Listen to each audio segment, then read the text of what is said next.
सध्या सीमेवरती मोठ्या प्रमाणात तणाव निर्माण झाला आहे। परिस्थिती अशी आहे की कोणत्याही वेळी युद्धाला सुरुवात होऊ शकते। कोणीही उठतं आणि म्हणतं की युद्ध हे झालंच पाहिजे, परंतु तुम्ही कधी त्या कुटुंबियांचा विचार केला आहात का, ज्या कुटुंबातील कर्ता पुरुष सीमेवरती बंदूक घेऊन आपल्या सुरक्षेसाठी उभा आहे?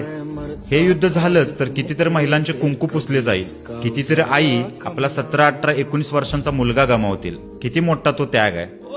मी नेहमी एक गोष्ट सांगत असतो, आज पुन्हा एकदा सांगतो, हा देश फक्त दोनच व्यक्ती सांभाळतात। एक म्हणजे तुम्हाला, मला, आपल्या सर्वांना, आपल्या संपूर्ण देशाला पोटभर जेवू घालणारा आपला शेतकरी, आणि दुसरा म्हणजे आपल्या सुरक्षेसाठी स्वतःच्या जीवाची पर्वा न करता सीमेवरती बंदूक घेऊन उभा असणारा आपला सैन्य दलातील सैनिक।